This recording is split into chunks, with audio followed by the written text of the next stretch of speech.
Welcome back, friends, to my playthrough of Mass Effect 1 Legendary Edition. In this episode, we are going to once again go over secondary codex entries. That's right, this is the third of our SC episodes. And we have amassed quite a number of secondary codex entries, I reckon. And I realized that in the beginning, in the first episode of these SC episodes, I mentioned that we are going to create more entries in between the missions, in between the chapters of the story. And we are actually currently still in chapter 2, I believe, which consists of these three missions. We only finished this one, finding Liara Tisoni. And even so, I believe we have collected enough secondary codex entries to warrant another SC episode. So yeah, without any further ado, let's get right back into the secondary codex. Not exactly the game, because we are not gonna have any gameplays in these episodes, as I'm sure you know by now. But yeah, let's go over the first category of the day, which is aliens, council races.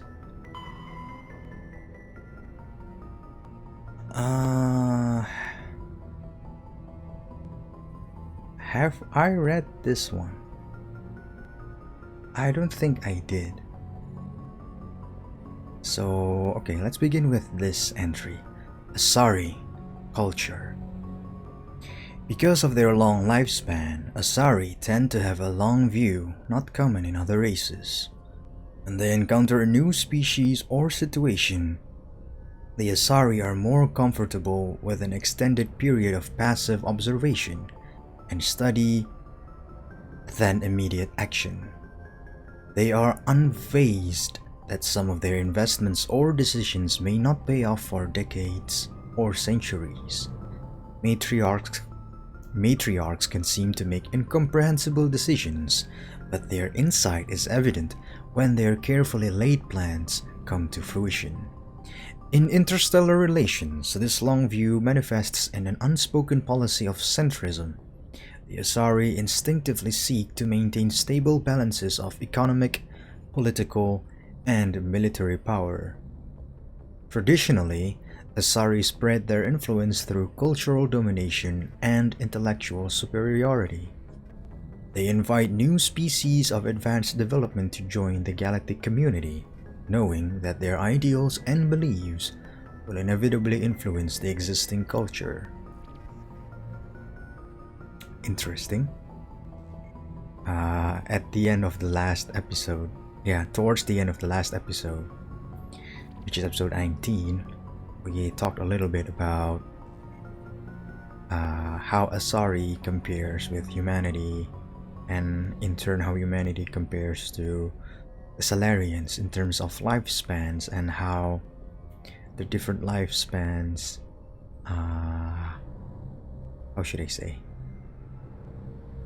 encourage or causes different lifestyles in each species.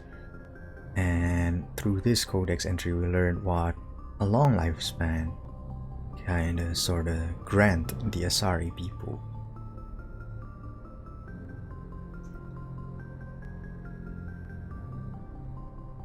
Yeah, interesting. Perhaps we can learn a thing or two from them, huh? Okay, let's move on to the next entry. Asari government. The Asari came late to the concept of world government. For centuries, their homeworld of Thessia was dotted with loose confederacies of great republican cities. The closest earthly equivalent would be the ancient Mediterranean city-states. Since the Asari culture values consensus and accommodation, there was little impetus to form larger principalities. Rather than hoard resources, the Asari bartered freely. Rather than attack one another over differing philosophies, they sought to understand one another. Only in the information age did the city-states grow close. Communication over internet evolved into an electronic democracy. Asari have no politicians or elections, but a freewheeling, all-inclusive legislature that citizens can participate in at will.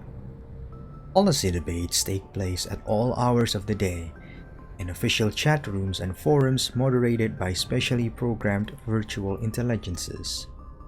All aspects of policy are open to plebiscite at any time. In any given debate, the Asari tend to lend the most credence to the opinions of any matriarchs present, nearly always deferring to the experience of these millennia-old, wise women. Achieving consensus through public debate may take too long in a crisis. In cases where prompt, decisive action is required, the Asari defer to the wisdom of local matriarchs. Interesting.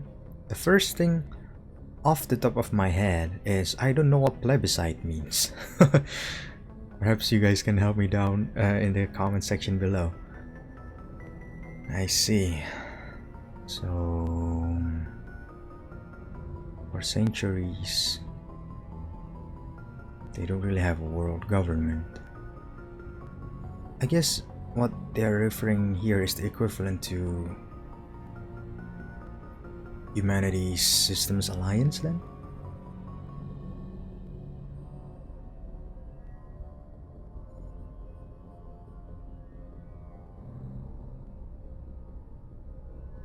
And interesting that they used to barter. Wonder how they, do their economy these days. And also, yeah, these matriarchs, we heard about them before. And we have a matriarch present in the main story, Matriarch Benitia, which is apparently working together with Saren. So apparently matriarch can be not so, how should I say, there are good and bad matriarchs, it seems like, even though these entry, according to this entry, I'm guessing all or most of them are like wise people that people seek counsel to, which makes me look forward to confronting Matriarch Benitia and see what's actually happening, why she is helping Saren.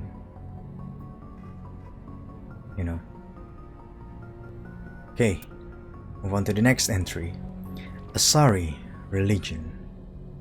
The pantheistic mainstream Asari religion is Siari, which translates roughly as all is one. The faithful agree on certain core truths. The universe is a consciousness. Every life within it is an aspect of the greater whole, and death is a merging of one's spiritual energy back into the greater universal consciousness. Siarists don't specifically believe in reincarnation. They believe that spiritual energy returned to the universal consciousness upon death will eventually be used to fill new mortal vessels.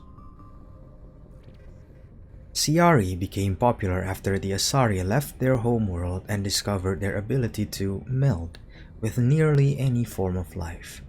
This ability is seen as proof that all life is fundamentally similar. Siari priestesses see their role as promoting unity between the disparate shards of the universe's awareness. Before the rise of Siari pantheism, Asari religions were as diverse as their political opinions. The strongest survivor of those days is the monotheistic religion worshipping the goddess Athame. Like the Asari, the goddess cycles through the triple aspects of maiden, matron, and matriarch. I see. First and foremost, interesting name. Asari, Siari, very similar to one another.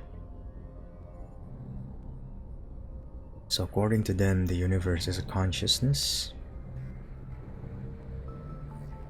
And yeah, quite the interesting explanation of life and death. And some type of reincarnation.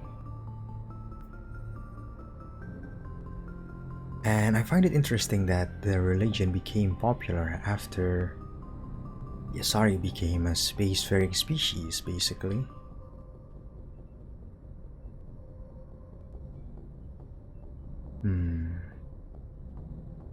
I wonder if Liara is religious and which religion she follows. Is it the Siari or the monotheistic religion worshipping the goddess Athene we have here?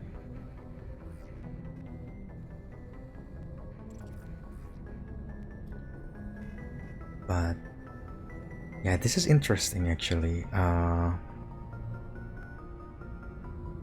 The relationship between religion and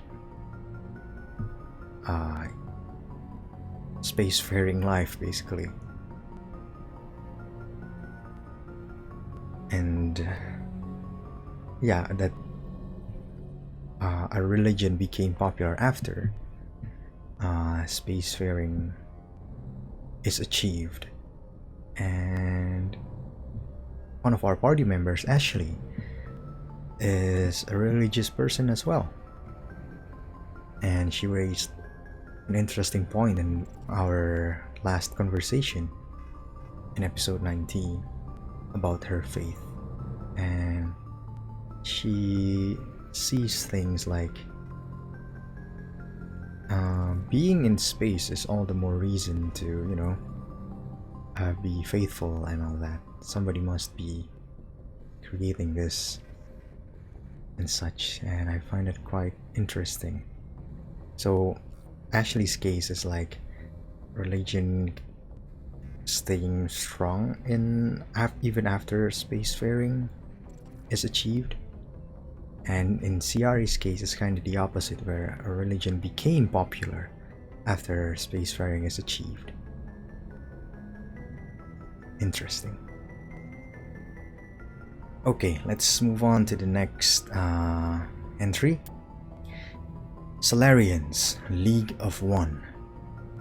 Before they joined the Citadel Council, the Salarians' most potent military tool was a small reconnaissance team known as the League of One.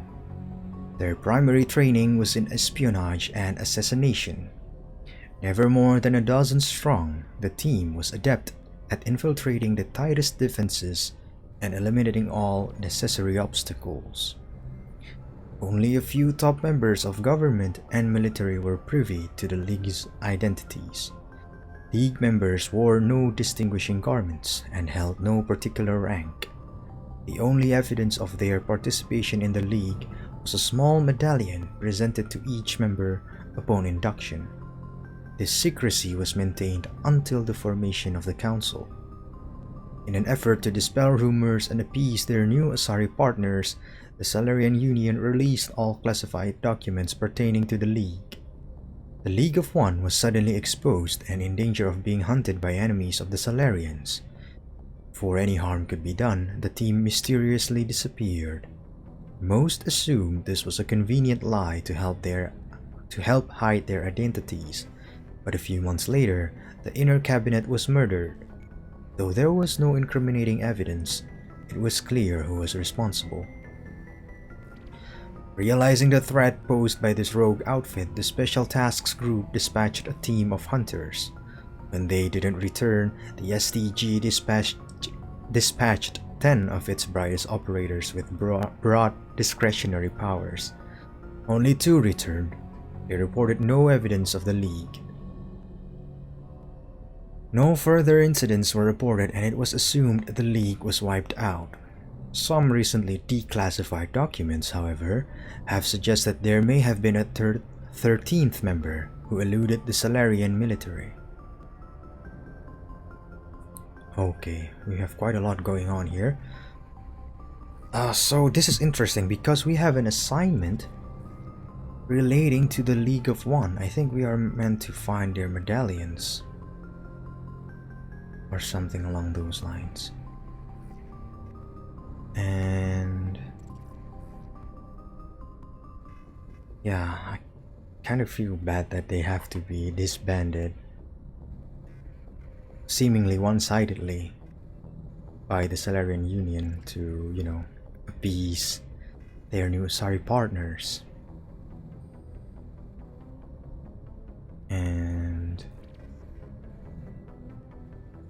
But then again, it's not like they got, you know, at least at the time.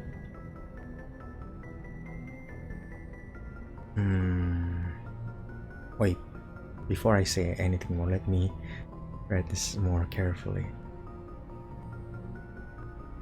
So the team was disappeared, logically, but what was the reason? We're not sure, right? Because the assumption is they got help in hiding their identities. But then, if that's the case, why would they murder the inner cabinet?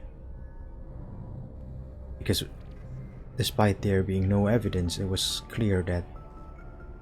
I think this paragraph implies that the League of One killed the inner cabinet, right? But for what purpose? I'm not sure. Probably because they disclosed their information. That seems to confirm that the disclosure of the information is done one-sidedly, right? The League of One didn't like it because that put them in danger, and then they killed the inner cabinet, I'm guessing. And then after that, the SDG dispatched a team of hunters. The League of One killed all of them, and then the SDG then dispatched 10 of the top operators. 2 returned, reporting no evidence of the League. So this 10 people are assumed to have wiped out the League then? But there's a mysterious 13th member. But if they did wipe them out, why did they report no evidence of the League? Maybe they disappeared those evidence as well for whatever reason. But yeah, I'm guessing through that assignment we are actually finding members of the League of One then. Actually, let's check it out. Why don't we check it out? Which one of... Yeah, this one. There are several League of One medallions and a few ID tags scattered throughout these systems. The hunt must have been extensive and taken years. Okay, so there are 10 League medallions and 3 Salarian ID tags. But there's presumably a dozen, right? Never more than a dozen strong, so there may be less. There may be only 10 of them. What's the deal with the 3 Salarian ID tags then? Intriguing. Feel free to help me out, guys, by commenting on the comment section down below. For now, let's move on to the next entry. Turians, Biology. The Turian homeworld, Palaven, has a metal-poor core, generating a weak magnetic field and allowing more solar radiation into the atmosphere. To deal with this, most forms of life on Palaven evolved some form of metallic exoskeleton to protect themselves. Their reflective plate-like skin makes Turians less susceptible to long-term, low-level radiation exposure, but they do not possess any sort of natural armor. A Turian's thick skin does not stop projectiles and directed energy bolts. Although life on Palaven is carbon-based and oxygen-breathing, it is built on dextroamino acids. This places the Turians in a distinct minority on the galactic stage. The Quarians are the only other known sapient dextroprotein race. The food of humans, Asari or Salarians, who evolved in levo amino acid-based biospheres, will at best pass through Turian systems without providing any nutrition. At worst, it will trigger an allergic reaction that can be fatal if not immediately treated. Interesting. Yeah, I'm not that familiar with dextro amino acids, levo amino acids. I guess these may have come up in high school biology, but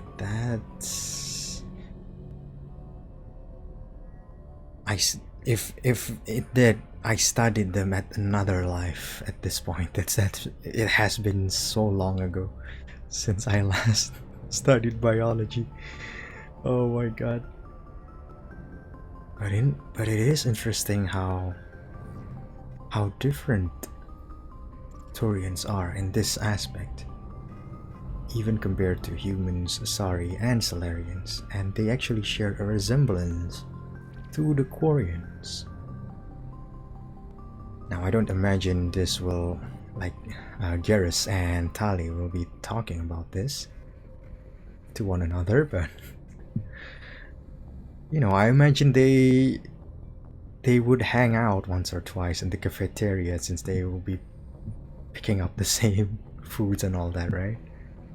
Not that that we've seen any like cafeterias in this galaxy so far. We've seen some lounges though. Maybe when we hang out like that, they will order the same things or something along those lines.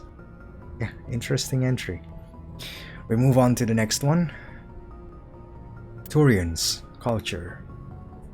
While Turians are individuals with personal desires, their instinct is to equate the self with the group and set aside personal desires for the good of all. Turians are taught to have a strong sense of personal accountability, the Turian honor that other races find so remarkable. Turians are taught to own their decision they make, good or ill. The worst sin they can make in the eyes of their people is to lie about their own actions. Turians who murder will try to get away with it, but if directly questioned, most will confess the crime. Turians have a strong inclination toward public service and self-sacrifice, so they tend to be poor entrepreneurs. To compensate, they accepted the mercantile Volus as a client race, offering protection in exchange for their fiscal expertise. The Turian military is the center of their society. It is not just an armed force, it is an all-encompassing public works organization. The military police are also the civic police. The fire brigades serve the civilian population as well as military facilities. The Corps of Engineers builds and maintains spaceports, schools, water purification plants, and power stations. The Merchant Marine ensures that all worlds get needed resources. Interesting. I guess it must be quite grating hearing me say interesting to all these entries, huh? I'm sorry about that, but I do find them interesting. But yeah, they really put a different meaning of the term selfless. Like they excel so much in the selfless category. Seemingly like by birth, by design. Yeah, the Turian honor. Again, something we can learn from the other species.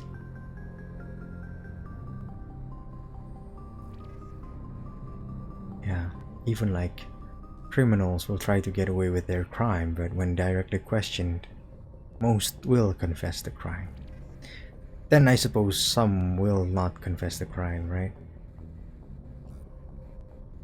Yeah. But I wonder, these things are mimetic, right? Not genetic. I don't think there's something genetic that compels them to be like that. So because they are mimetic, I wonder if these attributes will shift with the passage of time. Though they have been a spacefaring species far longer than humanity has, and according to this codex entry, that characteristic, the Turian honor, for example, is still very much present, which I found interesting. That's the hope, right? That we can preserve good characteristics even throughout the passage of time, even after we discovered something as life-changing as space travel. And also, of course, it's interesting that the Turian military is the actual center of their society. More than an armed force, it's also...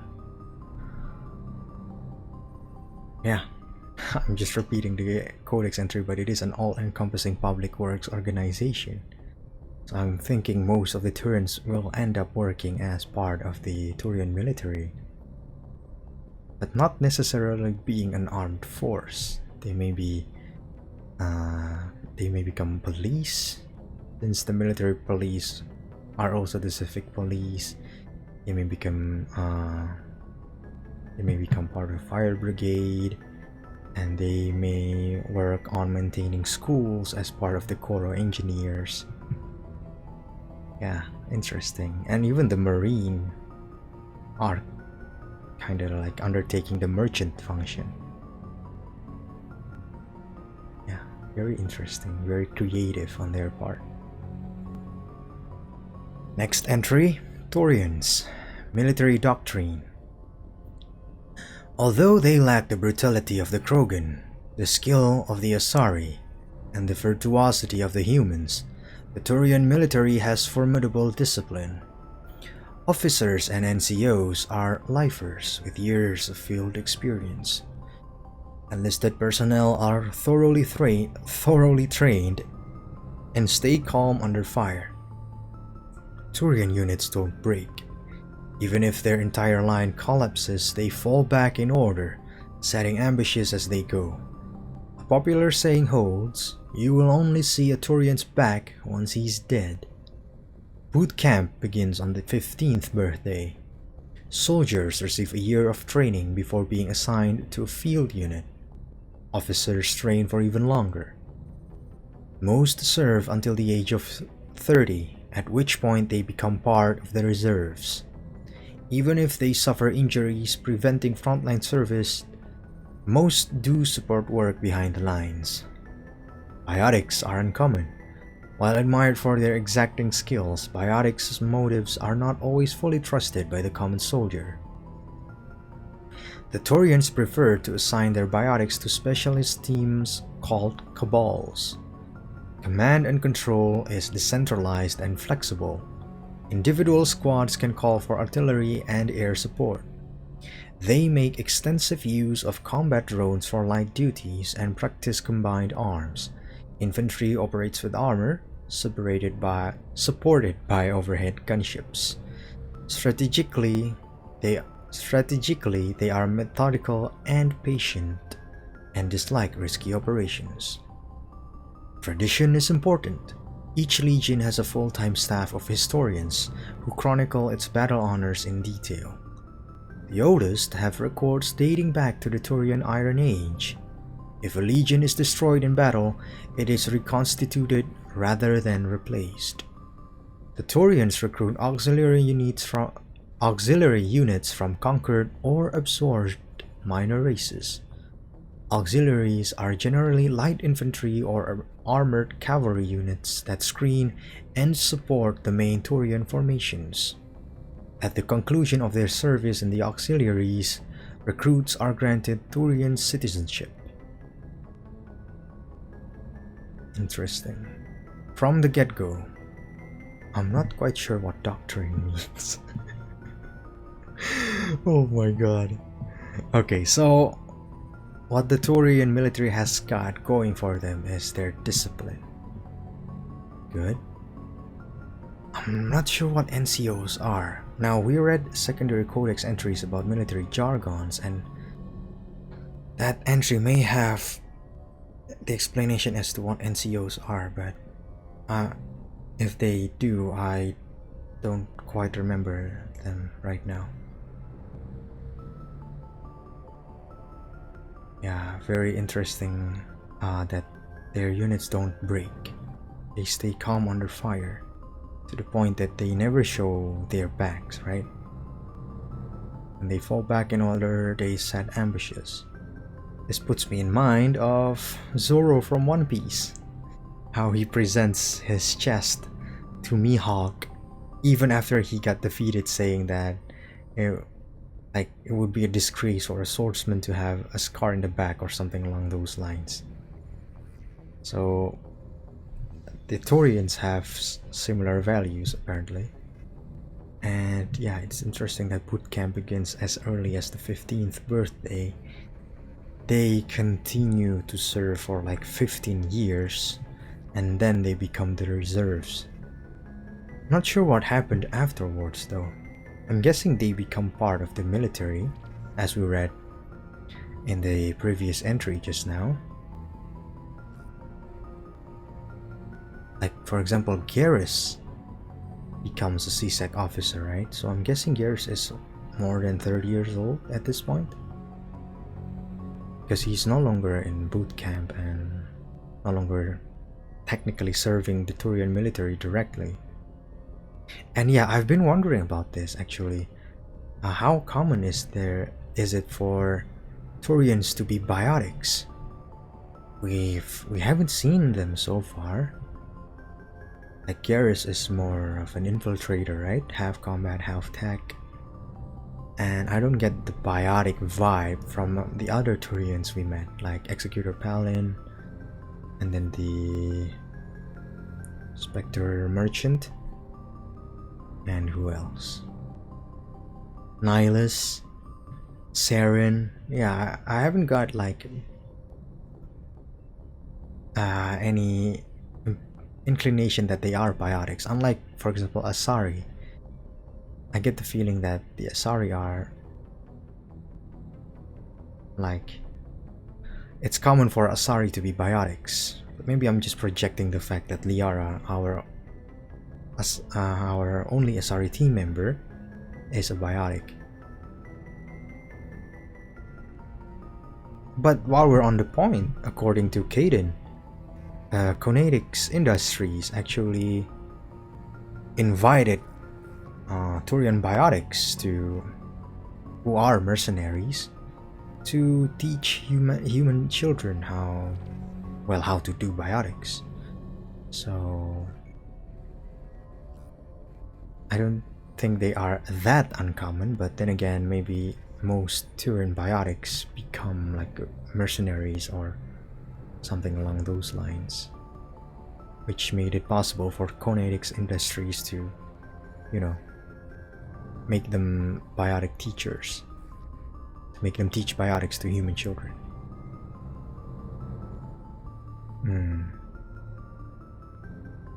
Methodical and patient, just like risky operations. I'll put that in mind.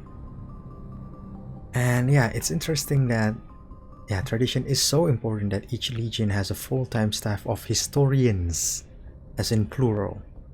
Now I'm not sure how many people there are in a legion. 1,000? I don't know. But yeah, they actually have full-time staff of historians.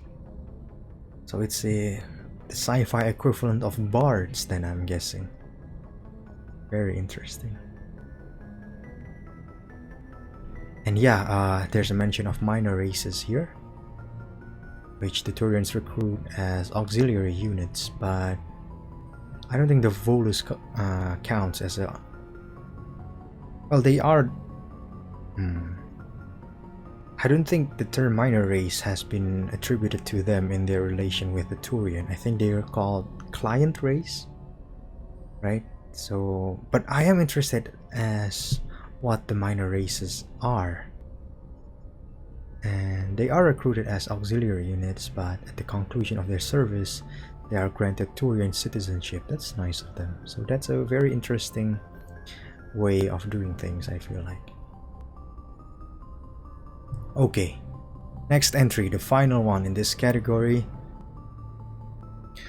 Turians, the Unification War. At about the time the Salarians and Asari were forming the Council, the Turians were embroiled in a bitter civil war. The Unification War, as it was later named, began with hostilities between the colonies furthest from the Turian homeworld, Palaven. These colonies were run by local chieftains, many of whom had distanced themselves from the hierarchy. Without the galvanizing influence of the government, the colonies became increasingly isolated and xenophobic. Colonists began wearing emblems or facial markings to differentiate themselves from members of other colonies, and open hostilities became common. When war finally broke out, the hierarchy maintained strict diplomacy and refused to get involved. After several years of fighting, less than a dozen factions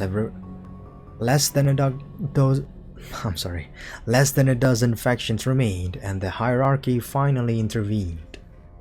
By that time, the chieftains were too weak to resist. They were forced to put an end to fighting and renew their allegiance to the hierarchy. Though peace was restored, it took several decades for animosity between colonists to fade completely. To this day, most Turians still wear the facial markings of their home colonies. As a point of interest, the Turian term barefaced refers to one who is beguiling or not be trusted.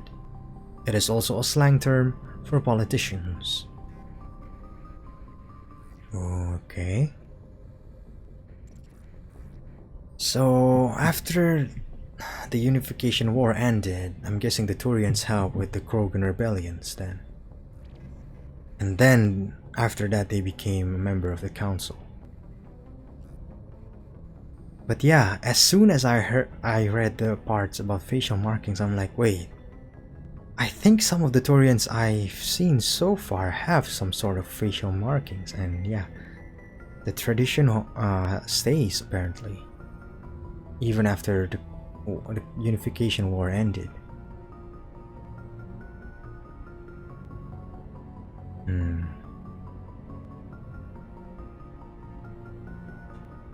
And yeah, the term barefaced. I think these days it means people without makeup, right? In our Earth. But in the Turian's world, refers to one who is beguiling or not be trusted.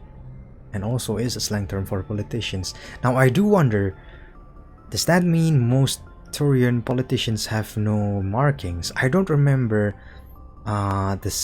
whether the Citadel Council member has some facial markings or not. I think his name is Sparatus.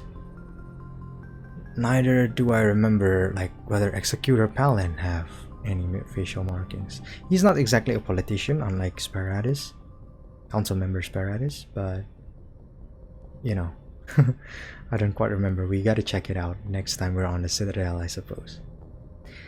Okay, close the entries, move on to the next category. By the way, how many more categories do we have? 6. Oh my god. I may split this episode, I'm not so sure. Let's see. Aliens, extinct races.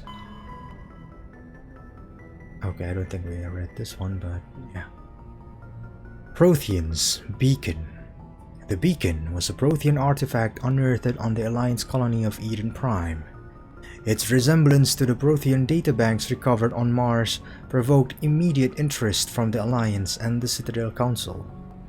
It proved to be a solid-state data storage device, part of a galaxy-spanning comm network similar to the modern extranet. Intact Prothean paleo technology is rare. The beacon seemed to promise another quantum leap of technology, akin to the discovery of the Mass Effect drive and relays. Unfortunately, the beacon also drew the attention of the rogue Spectre Seren Arterius and his synthetic allies, the Geth. A dawn raid by his flagship sovereign resulted in hundreds of civilian casualties. The beacon was badly damaged. The motives behind the attack are still being investigated. During the recovery of operation, the beacon fired a pulse of energy at the executive officer of the Alliance frigate Normandy. Lieutenant Commander Shepard survived and appears to have suffered no ill effects. Afterwards, the beacon fell inert. The mechanism appears to be dead. I see.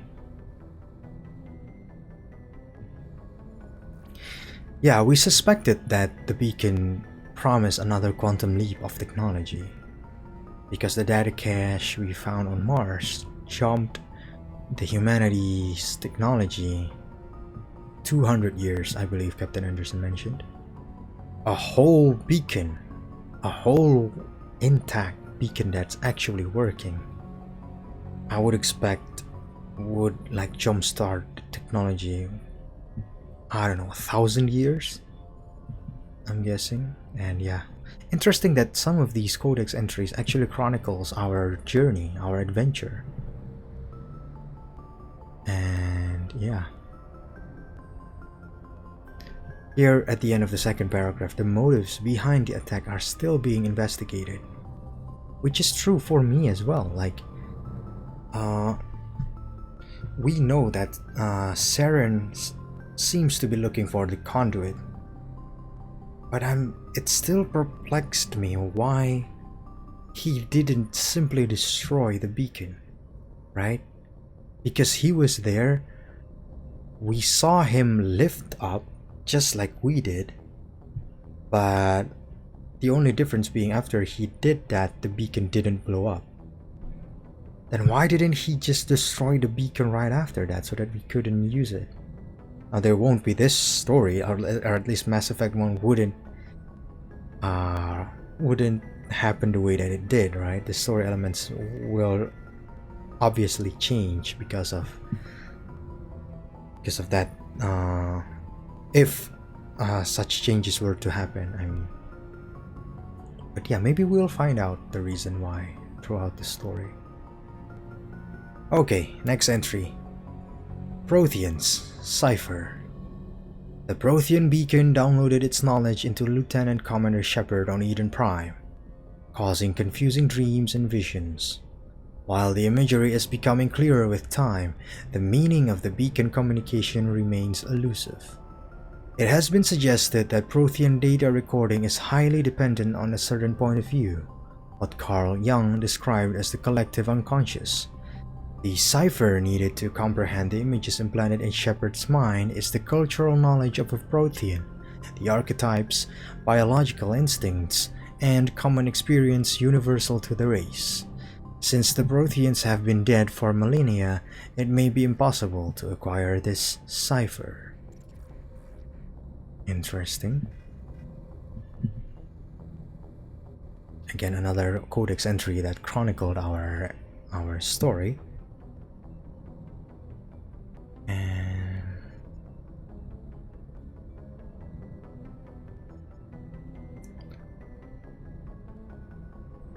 so we need cultural knowledge of a Prothean. Wonder if Liara can help us with this, so that we can make more sense of the vision. And of course, the reason being, Liara is an actual Prothean expert, so. Excuse me. Moving on to the next entry. Protheans, data disks. Despite all the evidence confirming the existence of the Protheans, little is known about their culture and society. From time to time, dig sites will yield new clues, but after 50,000 years of decay, little of value is unearthed. Recent research has focused on the discovery of Prothean data disks. On their own, they are frail and rarely found in one piece.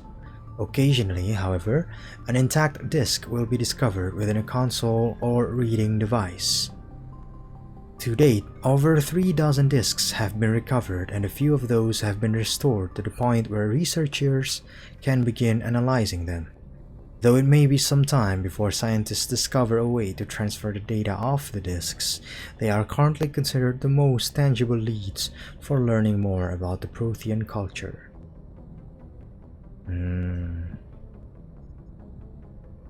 Okay.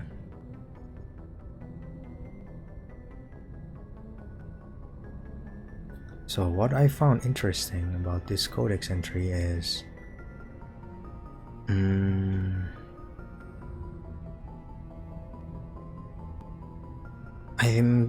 if I remember correctly, we have an assignment related to Prothean data disks. I'm guessing this codex entry is closely related to that assignment. And yeah,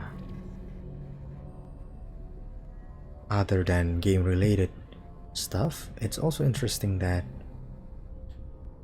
an intact disk will sometimes be discovered within a console or reading device, but I think that's the only way of analyzing them, right?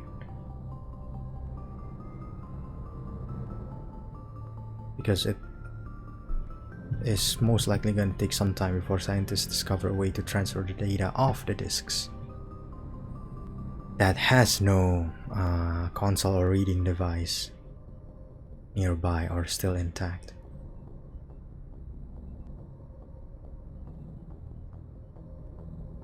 I hope they have like a universal protocol or something like that, so we can have like a console or reading device that work with most Prothean data disks. But in any case, let's move on to the next entry. Protheans, Mars ruins. After 20 years of manned research outposts and nearly a century of robotic exploration, the European Space Agency's Lowell City became the first permanent settlement on Mars in 2103. Within a decade, the United States and China had founded permanent settlements as well. The South Polar region of Prometheus Plenum developed a Bermuda Triangle reputation. Satellites detected intermittent mass concentrations and magnetic field shifts.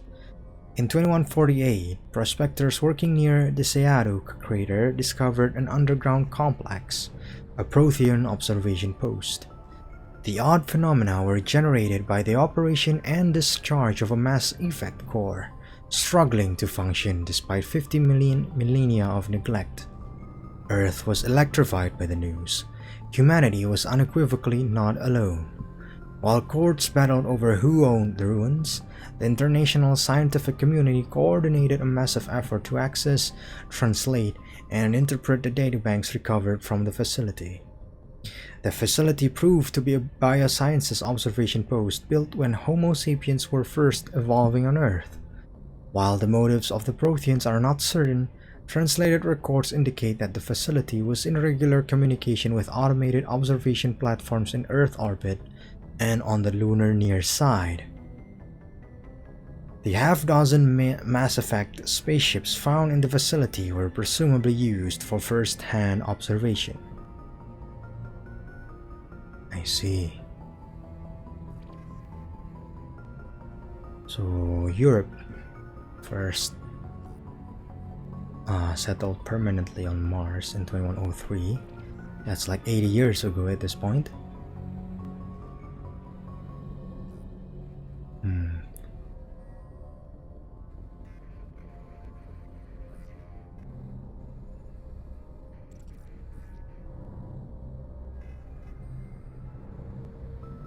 So the only reason we discovered the Mars ruins is because of a discharged Mass Effect core?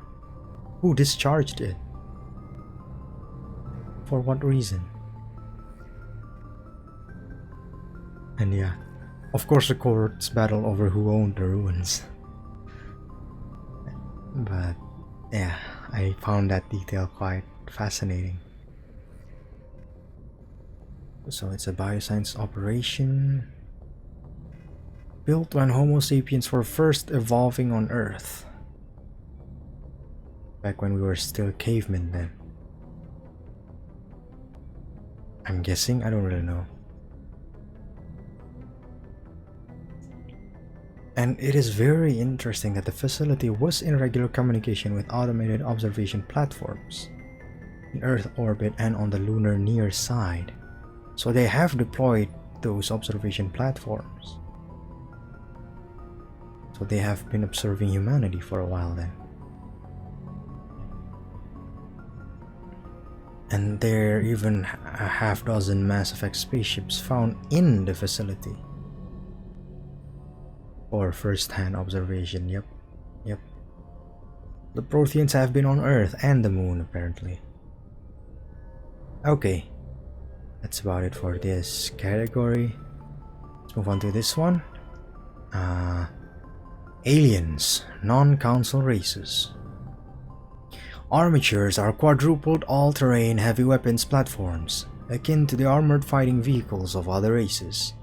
Geth being synthetic intelligences, armatures are not crewed vehicles, but intelligent entities, capable of independent decision-making and learning. Armatures are equipped with heavy kinetic barriers. Their main cannon, mounted on the articulated head turret, appears to be a highly efficient conventional mass accelerator.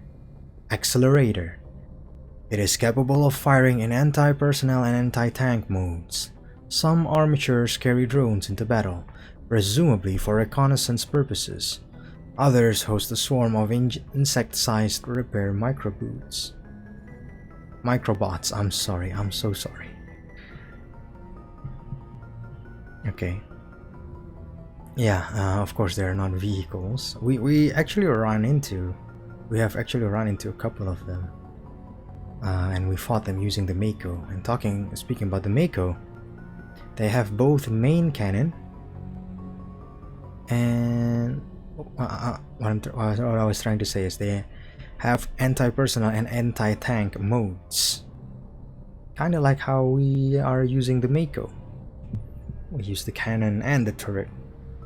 The cannon for anti-tank mode and then the turret for anti-personnel mode, I'm guessing. So we have the freedom to use either of those guns on any situation, but yeah, I found some resemblance between the Mako and the Geth armatures. Okay, move on to the next entry. Geth Hoppers. The Geth models, collectively dubbed Hoppers by Alliance forces, are electronic warfare platforms. They can project electromagnetic radiation across a broad spectrum as an offensive weapon. They can also perform cyber warfare attacks against the onboard computers of body armor, hard suits, and weapons, adversely affecting their performance. The structure of Hoppers consists of an advanced and highly elastic artificial muscle material. This allows a Hopper to compress its entire body for powerful leaps. Hoppers also have thousands of molecule-scale barbs on the surface of their hands and feet, which are used to cling to walls and ceilings. Hoppers are very difficult targets, leaping from one surface to another in rapid succession. The Quarians have no record of any Geth modules similar to Hoppers. This new morphotype must have been developed over the last 300 years by the Geth themselves. This is troubling proof that the Geth are continuing to move towards technological singularity. Experts in synthetic life are intrigued that Hoppers appear to be even more organic than the baseline Geth. The identified subtypes of Hopper have been codenamed Sapper, Stalker, and Ghost.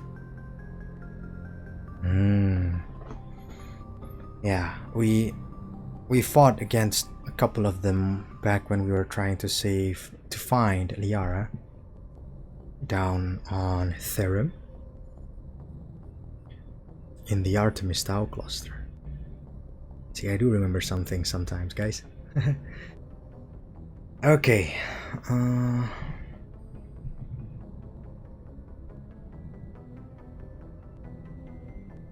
They are kind of like Spider-Man, huh? Clinging onto walls, very quickly hopping from one, jumping around. And I find it interesting that Quarians have no record of any Geth model similar to Hoppers. It's very new. It's a very new thing. I wonder whether Tally knows a thing or two about them. And yeah, I'm so glad that they acknowledged that Hoppers are very difficult targets, which I demonstrated on the Therum episode. I cannot seem to shoot any one of them.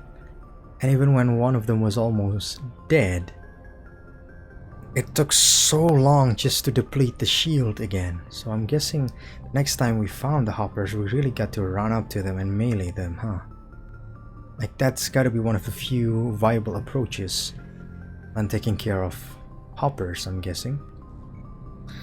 But it's time to move on to the next entry. Krogan culture. The harsh Krogan homeworld conditioned the Krogan psychology for toughness, just as it did the body. Krogan have always had a tendency to be selfish, unsympathetic, and blunt. They respect strength and self-reliance and are neither surprised nor offended by treachery. The weak and selfless do not live long. In their culture, looking out for number one is simply a matter of course. After their defeat and rebellions, the very concept of Krogan leadership was discredited. Where a warlord could once command enough power to bring entire solar systems to heel and become overlord, these days it is rare for a single leader to have more than 1,000 warriors swear allegiance to him. Most Krogan trust and serve no one but themselves. This solitary attitude stems in part from a deep sense of fatalism and futility, a profound social effect of the genophage that caused Krogan numbers to dwindle to a relative handful. Not only are they angry that the entire galaxy seems out to get them, the Krogan are also generally pessimistic about their race's chances of survival. The surviving Krogan see no point to building for the future. There will be no future. The Krogan live with an attitude of kill, pillage, and be selfish. For tomorrow we die. Interesting.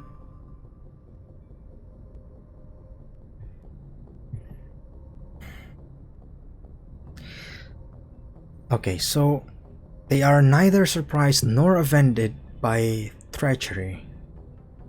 But it is quite clear that Rex feels some surprise or offense by Jared's treachery. Of course, there are points to consider. Jared being Rex's very own father, and then the fact that they met up at a very sacred place for the Krogans, in which no violence is to take place, and yet a fight did break out at such a sacred place, and only a few people that stayed loyal with Rex stayed to help him. And then he eventually killed Jared, right?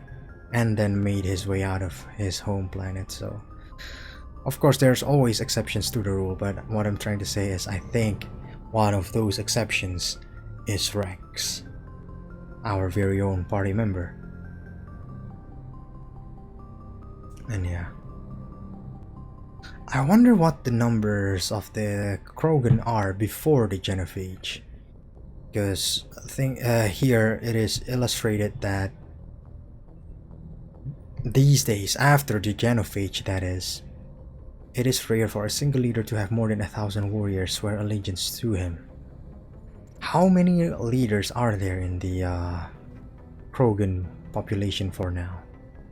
I want to know. Yeah, of course we've always known that the genophage caused like 1,000, like 1 out of 1,000 pregnancy actually succeeds, you know. But I'm wondering how much exactly has the Krogan population dwindled after the genophage. And it may have been, that information may have been presented to us and I'm just missing it. If that is indeed the case, please do help me out on the consoles. Please do help me out by typing in the console section below, guys. Sorry, not console, comment section. I am losing myself, I feel like. Okay, next entry. Quarians, Law and Defense. Although the Conclave establishes civil law much as any planet-based democracy, Enforcement and trials are more unique. After the flight from the Geth, there were few constables to police the millions of civilians aboard the fleet. So the Navy parceled out Marine squads to maintain order and enforce the law. Today, Korean Marines have evolved training and tactics akin to civilian police, but remain adept at combat in the confined spaces of a starship and fully under the command of the military. Once taken into custody, the accused is brought before the ship's captain for judgment. While the ship's council may make recommendations, tradition holds that the captain has absolute authority in matters of discipline. Most are lenient, assigning additional or more odious maintenance tasks aboard the ship. Persistent recidivists are accidentally left on the next habitable world. This practice of abandoning criminals on other people's planets is a point of friction between the Koreans and the system they pass through. Captains rarely have another choice. With space and resources at a premium, supporting a non-productive prison population is not an option. In the early years, many Korean freighters were armed and used as irregular privateers. Civilian ships still show a strong preference for armament, making them unpopular targets for pirates. Though they have rebuilt their military, they are still mere hundreds of warships to protect tens of thousands of ships. The Korean Navy follows strict routines of patrol and takes no chances. If the intent of an approaching ship can't be ascertained, they shoot to kill. I see.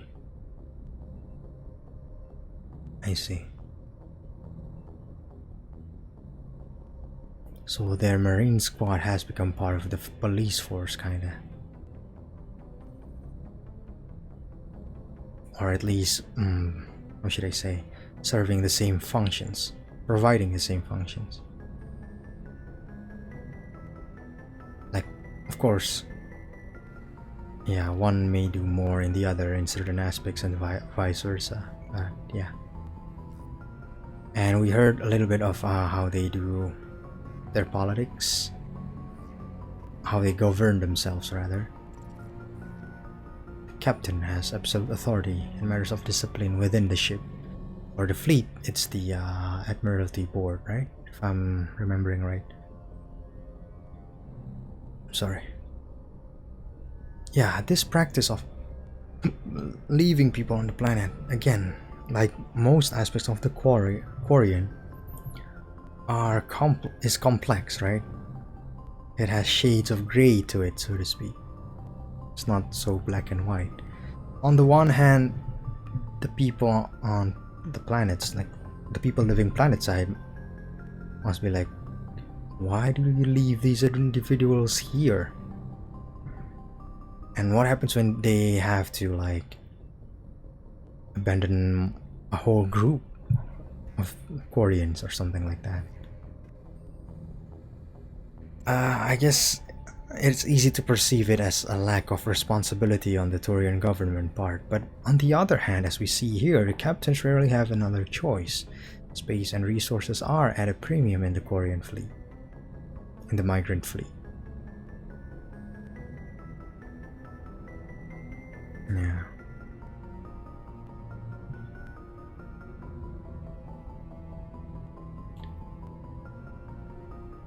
And I guess we have been given this information before, but I don't quite remember how many ships there are in the flotilla. Here we found out that even after rebuilding the Korean military, there are still only a mere hundreds of warships to protect tens of thousands of ships. So maybe that is the range of numbers of ships within the fleet then? Tens of thousands? Still a lot. Presumably in this configuration, one warship needs to protect hundreds of ships then. No easy feat, that one. Okay. And also they take no chances. We really need to be open if we ever have to make a landing approach anywhere near the migrant fleet, huh? Okay, next entry, Koreans' religion. The ancient Koreans practiced ancestor worship. Even after abandoning faith for secularism, Koreans continued to revere the wisdom of the elders. As time passed and technology advanced, they inevitably turned their knowledge to preserving the personalities and memories of the elderly as computer virtual intelligences.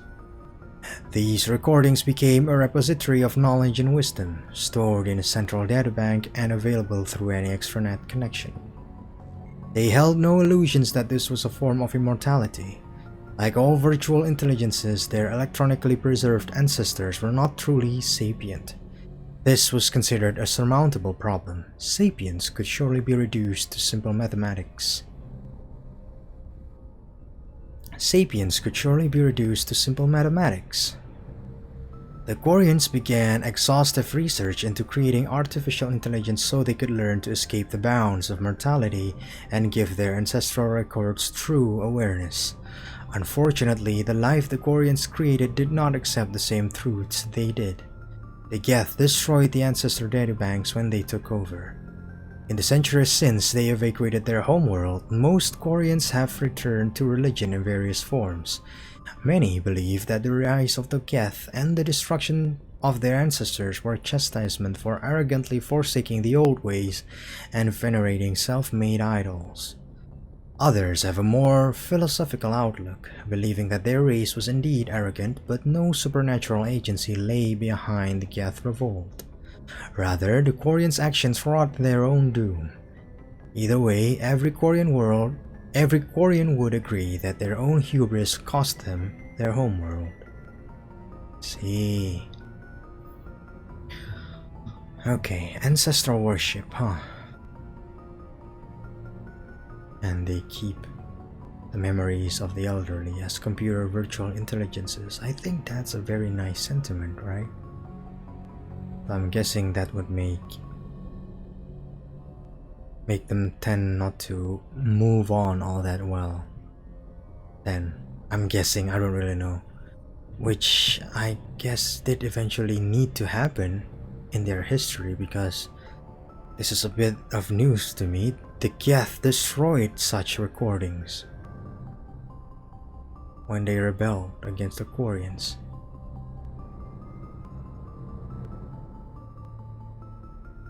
And they held no illusions that this was a form of immortality. Because virtual intelligences lack sapience, and then so this turns out to be the reason behind their artificial intelligence research. The pursuit of immortality.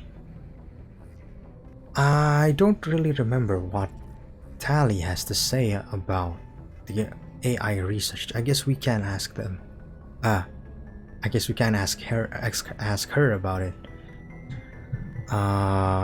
Again, maybe I'll do that off camera, but yeah. So if this is indeed the truth, then the conflict between the Koreans and the Geth got even more interesting somehow. It's complex enough already before, but now the very reason has an interesting aspect to it. The pursuit of immortality. And of course this ties quite nicely to the theme of hubris, right? Which runs very strong in the Geth-Korean conflict. And interesting that most Koreans actually return to religion in various forms. Yeah, I wonder what Tally feels or has to say about this. Does she believe in the ancestors as well, or what? I'm not really sure. Okay. We have 4 more categories, and we have passed the 1 hour mark. Here's what I'm gonna do. I'm gonna stop recording for now. I'm gonna take a break. I'm kind of getting losing my focus, I have to say. I hope that doesn't mean that these entries are not interesting. I do feel that I do want to learn more about the world. But yeah, maybe it's just me being tired or just getting, I don't know. It's the fact that I just ate something and I got a little teeny little bit sleepy afterwards. But I'm gonna stop recording for now, and I am gonna continue right after this. You guys won't feel a thing. Yeah, because I think it's okay for SC episodes to be 2 hours long actually, and we may be able to finish the rest within this episode if we go, I hope, slightly over the 2 hour mark. And I'm back. I drank some water, washed my face. Let's move on to the next category: Humanity and the Systems Alliance. Okay. Pretty sure we haven't read this one because I think we unlocked this entry after talking with the mother and uncle of the kid whose father unfortunately passed away due to heart conditions. I'm sorry, I don't remember their names off the top of my head. I think their last names were Petrovsky or something along those lines. But yeah, first entry in this category: Genetic Engineering. In the 22nd century, manipulation of the human genome became commonplace. Techniques of genetic engineering advanced to the point where the rich could custom-build fetuses that grew into stronger, smarter, and more attractive adults. In more permissive regions, custom-designed life forms and uplifted animals occupied an ill-defined niche between property and sapient being. Travel to planets with unique forms of life brought an awareness that Earth's unique biodiversity could be lost if spliced and hybridized to gain useful alien qualities. The Sodom-Walcott Genetic Heritage Act was passed by the Systems Alliance Parliament in 2161. It imposed sharp restrictions on controversial uses of genetic engineering, but provided government subsidies for beneficial applications. Screening and therapy. Most governments provide free assessments and corrective therapy for genetic diseases in prospective parents. This has nearly eliminated everything from cystic fibrosis to nearsightedness. The earlier screening and therapy is performed, the more comprehensive the results. Though ideally performed on artificially fertilized zygotes in a lab, procedures are available for embryos in the womb and newborns out of respect for personal beliefs. Enhancement. Improvement of natural human abilities is legal, but adding new abilities is not. Treatments to improve strength, reflexes, mental acuity, or appearance are permitted. Adding a tail or the ability to digest cellulose is not. Some genetic enhancement is provided for free to Alliance military recruits, but the average citizen must pay for the privilege. The process can take years to reach fruition in an adult. Engineering. Artificial hybridization of genes from compatible non-human species with human genetic code is illegal. Creation of designed life is broadly legal and mainly used for terraforming and medical applications, but sentient creatures are heavily regulated, and creation of sapient life is outlawed by both the Systems Alliance and the Citadel Council. Okay, quite the heavy codex entry, I think.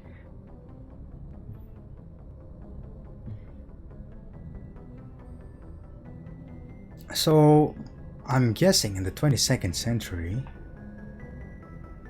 people are generally stronger, smarter, and more attractive then. And regulations are put in place mainly for preserving the biodiversity, Earth's unique biodiversity, which, okay. We read on another codex entry before that, yes, Earth's quality of life has increased quite a lot in the by the 22nd century, but the disparity between the, how should I say, the rich and the poor, I guess, the rich and the poor have, the chasm have become greater, right? So I'm guessing even these benefits are only for the rich then. Like when they say that screening and therapy has nearly eliminated everything, I'm guessing they meant that they have eliminated every type of like genetic diseases, but they're not saying that they have eliminated every cases of genetic diseases, I'm thinking. But then again, the government seems to provide subsidies, so maybe they actually have, or we, the humanity, have actually eliminated most occurrences even of the of genetic diseases, which would be good, be really good, because I'm guessing once someone who have like a genetic condition, they undergo treatment like this, it's removed somehow from their genome, that means they won't pass those conditions down, right? So yeah, that's a huge increase in quality of life right there. And that's what that the family were debating on whether to do or not. Screening and therapy, right? The mother wanted to any form of therapy to happen after birth, after they actually found that the kid actually got the condition, because apparently they have side effects that people don't really know yet about. Okay, and enhancement, here's the thing. I've said this several times throughout this playthrough at this point, but I really want our Commander Shepard to be just a guy. Now I don't know, I mean, enhancements like this are provided for free to Alliance military recruits, which we are. I'm guessing Shepard underwent these enhancement procedures then, right? So he's not technically just a guy. But then again, if all Alliance military recruits got it and he got one too, that means he's not that special, right? The point is, the less special Shepard is, the more I like him. Yeah, again, Space Steve Rogers, guys. Oh, that's the thing. Steve Rogers underwent such procedures as well, actually. Okay, I can take it now. I can take it. Okay, and engineering. I to be honest, I don't really quite get this part just yet. So, hybridization of genes from compatible non-human species with human genetic code is illegal. What does that mean? What does that mean? We cannot hybridize non-human species with human genetic code. So for example, I don't know, there cannot be, like, just off the top of my head, like human Asari hybrids, for example. Actually, what happens in like interspecies marriages like that? Would they kid not be like a hybrid of like Asari and human? Like for example, in a fantasy setting, in like, I don't know, in D&D, in Forgotten Realms, human parent and an orc parent, when they have a child, they will have a half orc, and so is the case for two human half orcs. They will also have half orc children. Though I actually am not sure about a lot of cases with the fantasy setting as well, even in that specific one, like what happens with like human and half orc parents, what happens between half elf and half orc parents. I don't know, but apparently in this Mass Effect universe, there are no hybrids at all, which makes sense. We haven't seen any of those so far. But still, it brings us back to the question, what happens in interspecies families? So they would just have like human and Asari children separately, I guess. Like they have like human and Asari siblings then. Or maybe only one species. Like the children will be of only one species then? Like like only human or only Asari, but then what determines that? I'm not sure. Because we haven't seen interspecies siblings, I don't think, so far. But yeah, that's only the first point. The second point is, okay, creation of designed life is broadly legal. But sentient creatures are heavily regulated, and creation of sapient life is outlawed by pretty much everybody. Then what types of designed life is there then? I'm not even sure I understand the term designed life. Something that's not sentient and not sapient.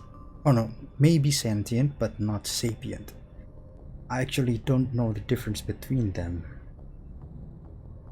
I don't quite know, to be honest. Oh my god. Okay. Anyway, let's move on to the next entry. Systems Alliance Geological Survey. As the human race expands its territory and raises the general standard of living, demand for industrial resources continues to grow. Many planets, moons, and asteroids contain a wealth of resources, but many systems have barely been charted, let alone thoroughly surveyed. Unmanned probes are one solution, but they are often lost to space hazards, unforeseen circumstances, or theft by salvagers. In recent years, Aegis, the Alliance Geological Service, has offered bounties to private individuals or teams willing to perform mineralogical surveys on the frontier. This survey data is made publicly available to further corporate development. Due to the cost of travel and the dangers of operating on hostile worlds, it is rarely a profitable endeavor. Light metals, metals with low atomic weight, are often used in the construction of spacecraft and vehicles. Heavy metals, metals with higher atomic weights, are used to construct equipment components. The platinum group elements are particularly useful. Rare earths. Most useful materials in this category are radioactives or magnets. Gases. Various gases are required to support all known forms of sapient life. Some are commonly used as fuel. So this codex entry is related to the collectible collectible assignment of gases, rare earths, heavy metals, and light metals. I think we actually completed the gases one actually. And yeah, this is a lore entry explaining why every time we survey those materials, we got a reward of money and XP if I'm not mistaken. I gotta appreciate the effort, guys, that they create lore for such parts of the game. Just immerses you even further to the game, to the world, to the universe. I like it. Okay, next entry. Systems Alliance Military Doctrine. The Alliance military is of great concern to the galaxy. At first contact with the Turians, they were completely inexperienced. Turian disdain changed to respect after the relief of Shanxi, where the humans surprised them with novel technologies and tactics. The human devotion to understanding and adapting to modern space warfare stunned the staid console races. For hundreds of years, they had lived behind secure walls of long-proven technologies and tactics. The Council regards the Alliance as a sleeping giant. Less than 3% of humans volunteer to serve in their military, a lower proportion than any other species. While competent, Alliance soldiers are neither as professional as the Turians, nor as skilled as the Asari. Their strengths lie in fire support, flexibility, and speed.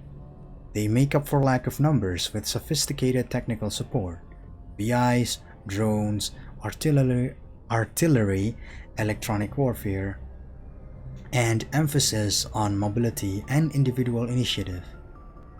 Their doctrine is not based on absorbing and dishing out heavy shocks like the Turians and Krogan.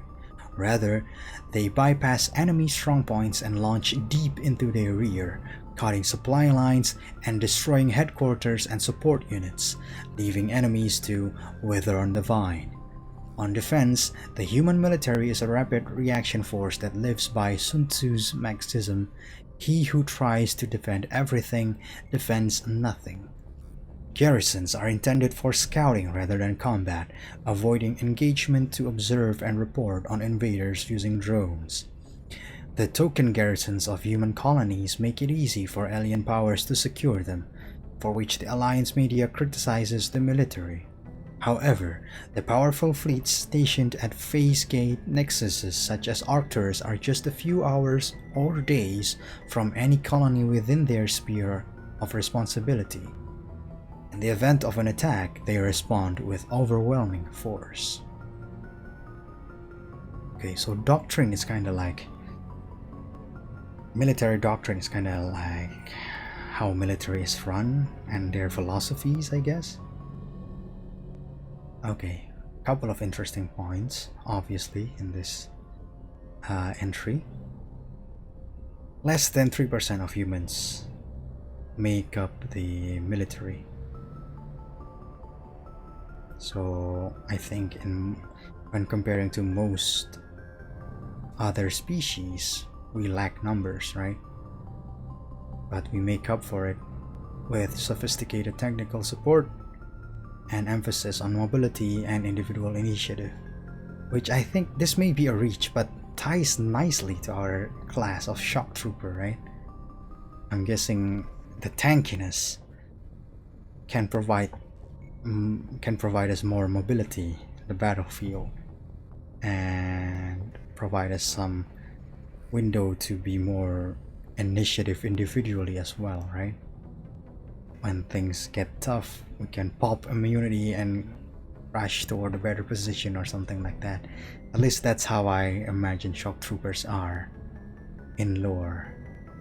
Not sure if I can put that into the gameplay though. Okay, and yeah, this is an example of the strategy we humans employ. Launching deep into their rear, cutting supply lines and so on and so forth. Sounds like something that the shock trooper can do with what they're specializing in. And yeah, apparently most of the time we are okay with losing some positions, because apparently he who tries to defend everything defends nothing, which makes sense, I suppose. But yeah, apparently our garrisons are easy to take over, but then the way we handle it is by calling for air support then from the powerful fleets stationed not far from those colonies in the first place. But if the colonies are attacked at the same time, then we gotta have to split the fleet up then, right? Maybe we do need to improve our garrisons. But yeah, that's that entry and the category actually. Moving on to the next category, planets and locations. Have we read this one?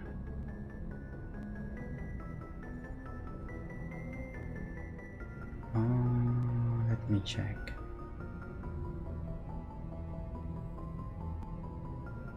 Yes, we have. Yes, we have.